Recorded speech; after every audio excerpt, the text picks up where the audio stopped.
मेरे प्यारे बच्चों, आप सभी को नमस्कार।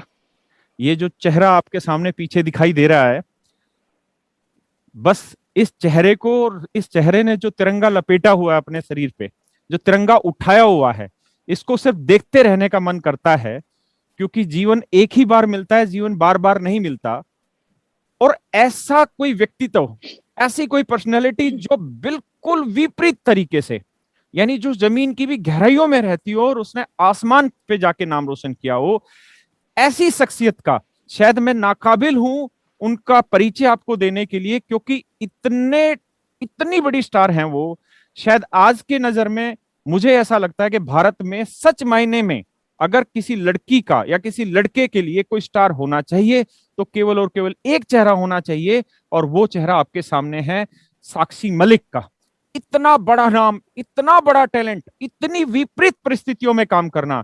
मेरे प्यारे बच्चों, कहना बहुत आसान है कि तैराक वो होता है जो विपरीत लहरों पे तैरे, लेकिन सच्चाई ये है कि ये सिर्फ शब्द होते, करना तो लगभग असंभव के आसपास होता है।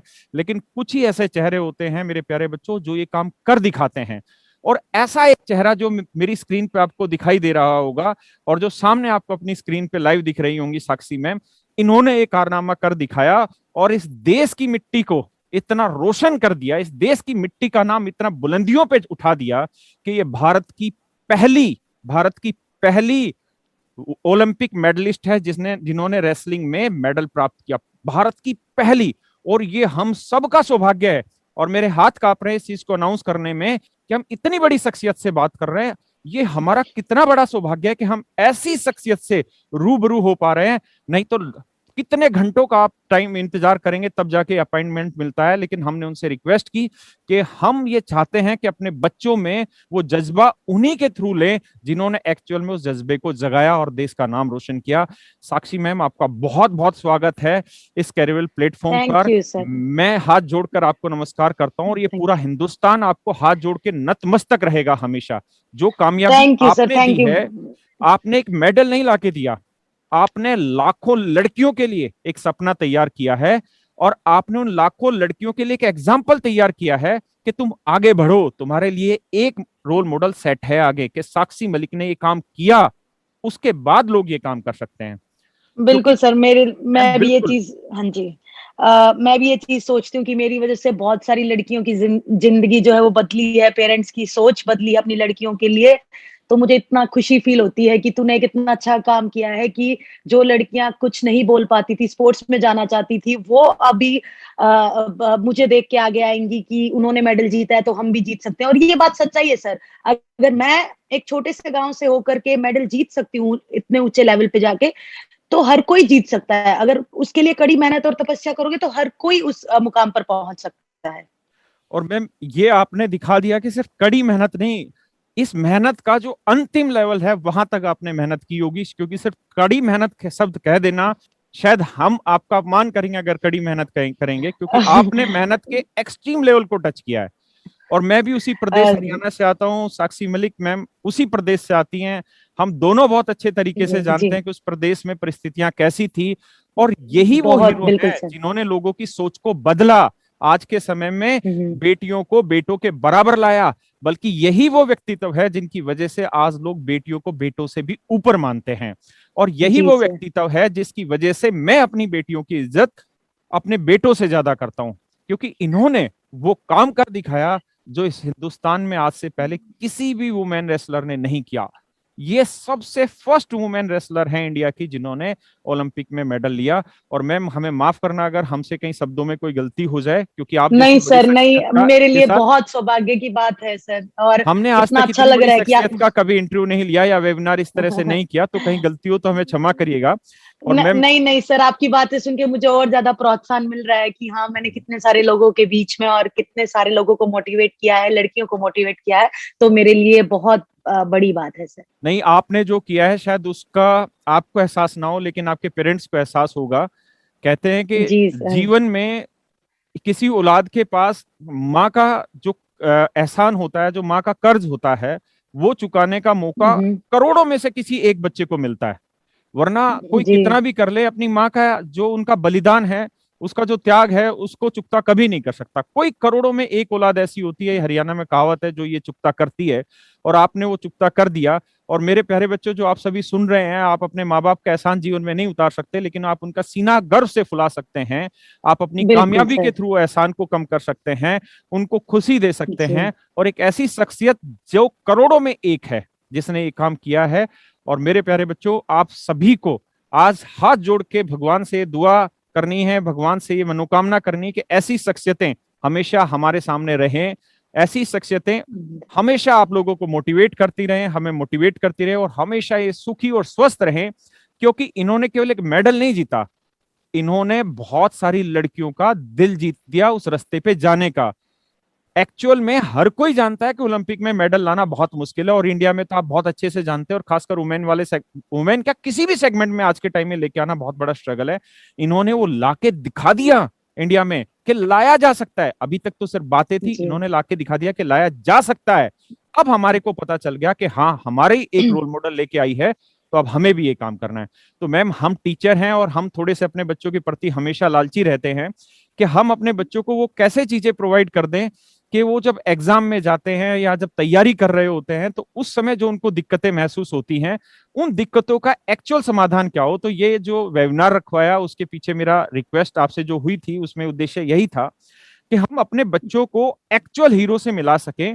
और आप जैसी शख्सियत जिन्होंने बहुत बड़े लेवल पे मेहनत की और बहुत बड़ा फेल्योर भी देखा होगा लाइफ में, बहुत बार मन निराश जी भी हुआ होगा, उदास भी हुआ होगा, क्योंकि ये जो मुकाम हासिल हुआ है आपको, ये एक दिन में नहीं हासिल हुआ। मैं बहुत सालों से आपको फॉलो करता हूं, और मैंने देखा कि आप 12 साल की उम्र में आपने तैयारी स्टार्ट की थी, तो एक दिन में ये मौका नहीं मिला होगा। तो मैम, मैं आपसे ये पूछना चाहता हूँ कि जो हमारे बच्चे तैयारी कर रहे होते हैं, कोई बिहार से तैयारी हम्म कर रहा होता है आके दिल्ली में, कोई हरियाणा से तैयारी कर रहा हम्म होता है, बहुत अलग अलग स्टेटों से तैयारी कर रहे होते हैं। हम्म और हम्म बच्चा 6 महीने तैयारी करता है, 7 महीने तैयारी करता है, उसके बाद बहुत सारे हम्म बच्चे, बल्कि 80% स्टूडेंट ऐसे होते हैं जो उस तैयारी को छोड़ देते हैं, गिव अप कर देते हैं कि शायद हम्म हमसे नहीं हो पाएगा, हम्म हम्म हमसे ये मेहनत नहीं हो पाएगी। तो मैं आपसे ये हम्म जानना चाहता हूँ कि आपकी लाइफ में भी तो ये फेज आए होंगे जब आपको लगा होगा कि यार चीजें रुक गई, नहीं बन पा रही बात। आपने वहां पे अपने आप को कैसे उठाया दोबारा से? सर, एक बार नहीं हुआ ये ना, बहुत बार हुआ है। और बहुत एक बार। स्पोर्ट्स पर्सन की लाइफ में ना ये बहुत बार होता है। ये स्पोर्ट्स पर्सन मतलब मेरी मेरी लाइफ में नहीं, जो इतने ऊपर मुकाम तक गया है उसको ये सारी चीजें फेस करनी पड़ती हैं। मेरी लाइफ में भी बहुत बार ऐसा टाइम आया कि मैं बहुत निराश हो गई। मुझे जब मैंने रेसलिंग शुरू की थी तो सबसे पहले तो शुरुआत में ही कोई सपोर्ट करने वाला नहीं था, सिर्फ पेरेंट्स थे, मम्मी पापा, बाकी तो सब कोई भी साथ नहीं देता था। सब ताने ही मारते थे कि लड़की है कैसे कर पाएगी और नहीं कर सकती है, इसके कान टूट जाएंगे। तो बहुत कुछ सुनने को मिला और उसके ऊपर से फिर मैं मेहनत करती थी और मुझे ये लगता था, एक डर होता था कहीं मैं कंपटीशन हार गई तो फिर उन लोगों की बातें सच हो जाएंगी कि ये तो कुछ नहीं कर सकती है, लड़कों के खेल में गई है तो ये कुछ नहीं कर सकती है। तो एक तो शरीर दुखता मेहनत के साथ, एक लोगों की बात सुनने को मिलती, एक ऊपर से डर। सर, इतनी सारी चीजें एक साथ फेस करने को मिली। डर की अगर मैं हार गई तो वो लोगों की बात सच हो जाएंगी और फिर क्या होगा। तो सर बहुत ज्यादा ऐसा टाइम आया शुरू में जब क्योंकि कोई भी स्पोर्ट्स हम चुनते हैं ना, या कोई भी फील्ड हम चुनते हैं सर, उसे पकड़ने के लिए ये नहीं है कि मैंने आज कुश्ती शुरू की और 1 साल बाद मेरा मेडल आ गया। मुझे 4 से 5 साल हुए थे जब जाके मेरा कैडेट नेशनल, जो छोटे बच्चों है ना, उनमें मेरा मेडल आया था। इतने सारे साल, 4 साल की मेहनत के बाद। तो एज अ पढ़ाई वाली फील्ड में भी यही कहना चाहूंगी कि कभी गिव अप नहीं करना। ये नहीं है कि आप 6 महीने तैयारी कर रहे हो, 5 महीने तैयारी कर रहे हो या साल भर तैयारी कर रहे हो, कुछ नहीं हो पा रहा है तो आपने छोड़ देना है। नहीं, हर फील्ड रिलेट करती है, चाहे वो स्टडीज हो चाहे वो स्पोर्ट्स हो। मेरी 4-5 साल की मेहनत के बाद तो मेरा एक छोटे कैडेट नेशनल में मेडल आया था, जहां से मुझे उम्मीद मिली कि मैं हाँ कर सकती हूँ। तो बस वैसे ही चलता गया। उसके बाद फिर बीच में एक स्टॉप आया कि मेरे 3-4 साल मेरे मेडल्स नहीं आए और पेरेंट्स भी बोल रहे थे कि भाई ठीक है, तू अगर नहीं हो रहा है तो पढ़ाई कर ले। तो वो मेरे लिए बहुत डिसअपॉइंटिंग था कि आ, अभी जब मुझे रेसलिंग से इतना प्यार है तो मैं इसी को कैसे छोड़ दूं। अगर आपको अपनी किसी भी चीज से प्यार होगा, आप कोई भी चीज की तैयारी कर रहे हो या कोई किसी की पढ़ाई कर रहे हो, तो अगर आपको उससे सच्चा लगाव और प्यार होगा ना तो आपको नहीं छोड़ पाओगे उसे।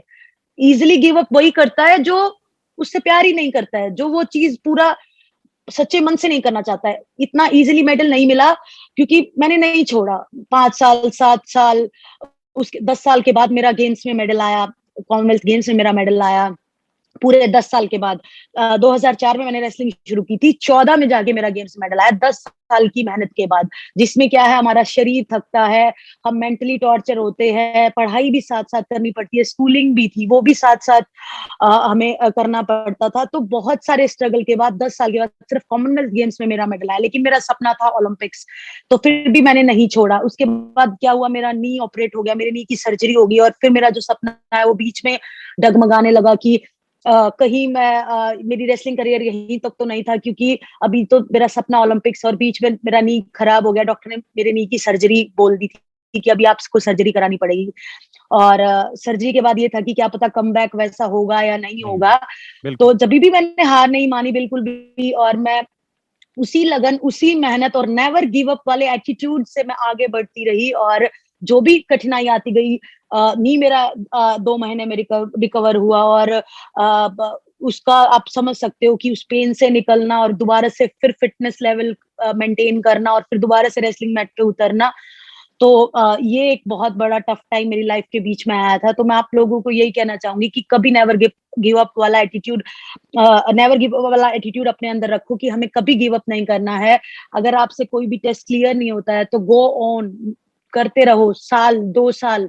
अगर आप उस चीज को सच्चे मन और लगन से करोगे ना, आप 100% अचीव कर सकते हो। वही मेरी लाइफ में ये मेन मोटिव रहा है कि अगर मैं किसी भी चीज को सच्चे मन और मेरा पूरे दिल से चाहूंगी ना, तो वो चीज मैं 100% अचीव कर सकती हूँ।